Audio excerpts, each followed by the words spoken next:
Hello. Et pas les lunettes, et on va refaire. Hello. Ah bah c'est bon, c'est fini. Hello.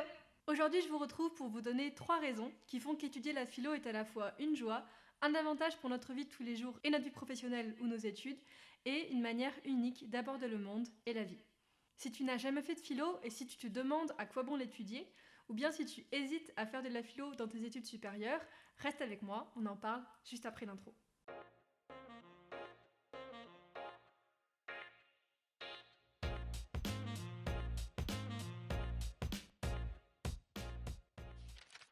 Tout d'abord, pour celles et ceux qui n'ont jamais fait de philo, posons-nous la question, mais c'est quoi au juste la philo? Et là, première difficulté, c'est fort dur de trouver une définition satisfaisante. Comme je le dis dans ce post Instagram que tu peux aller lire pour plus de précision, la philo c'est comme les maths, c'est une discipline avec beaucoup de domaines différents. Dans chacun de ces domaines, on ne se pose absolument pas les mêmes questions. Par exemple, en philosophie éthique et morale, on se pose des questions du type qu'est-ce que ça veut dire que de mener une bonne vie? Qu'est-ce que ça veut dire qu'être heureuse ou heureux? Qu'est-ce que le bonheur? Et comment devrais-je me comporter tout au long de ma vie? Dans une autre branche de la philosophie, par exemple la philosophie de la science, on ne se pose pas du tout les mêmes questions. En philosophie de la science, on réfléchit sur la science, la démarche scientifique, sur l'idée de démonstration comme on en fait en maths, et sur la notion de vérité. On se demande comment atteindre la vérité et même est-ce qu'on peut l'atteindre tout court. Ces deux domaines n'ont donc rien à voir, du moins à première vue, et pourtant ce sont deux grands domaines de la philosophie. Cela nous amène donc tout droit vers ma première raison pour étudier la philo. La philo, c'est partout. La philosophie s'applique à quasiment tous les domaines, tout simplement parce que la philosophie, selon les premières lignes de l'article Wikipédia sur le sujet, c'est une démarche qui vise à une compréhension du monde et de la vie par une réflexion rationnelle et critique. Et ça, c'est suffisamment large pour s'appliquer à virtuellement tout. Parce que la philo, en fait, c'est avant tout une démarche critique de réflexion et d'interrogation.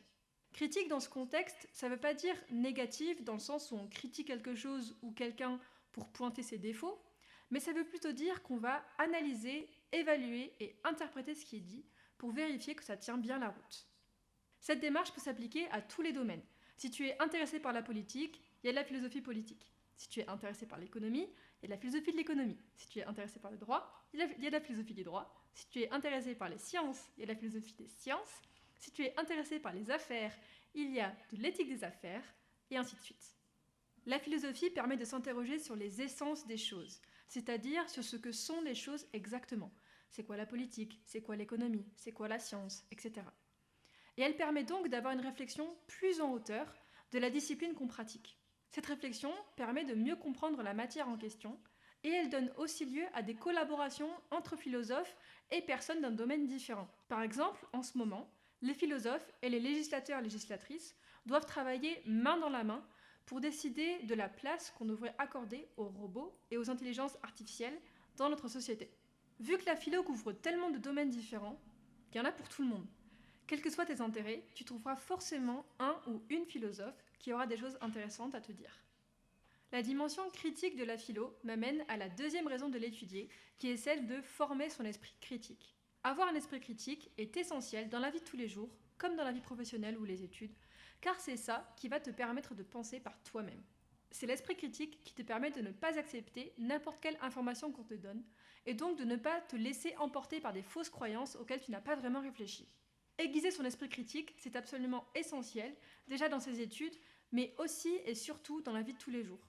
Entraîner son esprit critique fait de nous de meilleurs citoyennes et citoyens parce qu'on fait l'effort de décortiquer ce qui nous est dit pour décider si on est d'accord ou pas. Personnellement, ce sont mes études en philo qui m'ont vraiment forgé dans ce sens. Moi, j'ai pas l'esprit de contradiction par nature, et donc pendant longtemps, j'étais incapable d'émettre un avis sur les théories des philosophes que j'étudiais. Mais au fur et à mesure, j'ai appris à me forger un avis, à abandonner des croyances qui n'étaient pas viables, même si j'aurais aimé qu'elles le soient, à repérer les mauvais arguments et à être critique sur les arguments des grands philosophes que j'étudiais. Perso, c'est la plus grande force que j'ai retirée de mes études de philo, plus grande encore que celle d'étudier et de comprendre des théories passionnantes et souvent compliquées. Bon, je parle d'esprit critique depuis tout à l'heure, mais j'ai pas encore explicité ce que c'était. J'ai déjà cité 3 compétences de l'esprit critique, à savoir analyser, évaluer et interpréter. On va essayer de voir en bref ce que veulent dire ces termes. Analyser, selon le dictionnaire Larousse, ça veut dire faire une étude approfondie d'un ensemble abstrait pour en dégager les éléments principaux. En d'autres mots, faire l'analyse d'un concept ou d'une information, c'est trouver les éléments qui composent cette idée ou cette information et savoir les résumer. Par exemple, analyser une information comme « le travail m'empêche d'être libre », qui est un sujet très typique en philosophie, c'est dégager les notions qui le composent. Ici, ce sont les notions de travail, d'empêchement et de liberté. On procède ensuite à une étude approfondie de ces concepts pour comprendre le sens profond de cette affirmation. Tu peux aller voir ces 2 vidéos-là pour savoir comment on fait ça. Ensuite, évaluer, ça veut dire déterminer la valeur d'un concept ou d'une information. Quelle valeur est-ce que j'apporte à la phrase « le travail m'empêche d'être libre » ? Est-ce que je la trouve pertinente, juste, vraie ? Est-ce que je la trouve exagérée, géniarde, fausse ? Pourquoi ? L'évaluation est une étape plutôt subjective, c'est-à-dire qui vient de toi, alors que l'analyse est un peu plus objective, c'est-à-dire qu'elle est impartiale, encore qu'on peut ne pas être d'accord sur les concepts en jeu. Enfin, interpréter, ça veut dire comprendre l'information ou le concept en fonction de sa vision personnelle. Là aussi, c'est une étape subjective. Si une personne te dit « le travail m'empêche d'être libre », tu peux interpréter ses propos comme de la provocation ou comme une plainte sincère. Tout va dépendre du contexte dans lequel elle a été prononcée et de ta propre sensibilité. L'esprit critique, ça se trimballe partout parce que c'est la clé pour une pensée indépendante. La philosophie est une des matières par excellence pour le développer parce qu'elle entraîne à développer une argumentation honnête et rigoureuse. On arrive à la 3e raison pour laquelle étudier la philosophie est un avantage, et elle réside dans le fait que la philosophie est un outil, une aide de vie. Si moi j'ai choisi le pseudo philosophe à vie, c'est pas par hasard. Je pense qu'on peut toutes et tous rester philosophes à vie, donc pour toute notre vie, parce que la philosophie c'est une matière qui nous aide à mieux comprendre le monde et notre place à l'intérieur de ce monde. La philosophie s'interroge sur des questions qui parlent de nous. Elle s'interroge sur la mort, sur la vie, sur les autres, sur nous-mêmes. La philo peut être un outil pour nous aider à traverser les épreuves de la vie, comme le deuil ou les échecs, mais aussi un outil pour réfléchir sur des sentiments qu'on expérimente toutes et tous, comme l'amitié ou l'amour. Tu peux aller voir cette vidéo où je parle de comment la philosophie peut nous aider à penser l'amour. Personnellement, c'est grâce à la philo que j'ai pu me détacher de tout ce qu'on m'avait appris sur l'idéal amoureux, et c'est un des exemples concrets que j'ai d'un moment où la philosophie m'a aidé à être critique sur un sentiment omniprésent autour de nous et que je n'avais jamais interrogé auparavant. Il y a une myriade d'autres raisons pour étudier la philo, mais j'espère que cette vidéo t'aura aidé à comprendre pourquoi la philosophie est un outil pour mieux vivre. C'est-à-dire vivre de manière plus honnête, plus cohérente, plus critique et du coup plus libre. Si tant est que la liberté existe, faut faire de la philo pour se faire son avis.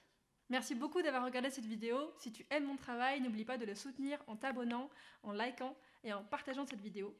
Tu peux me retrouver sur Instagram, Twitter et TikTok. Je vous dis à la prochaine et en attendant, je vous souhaite plein de belles réflexions philosophiques. See ya!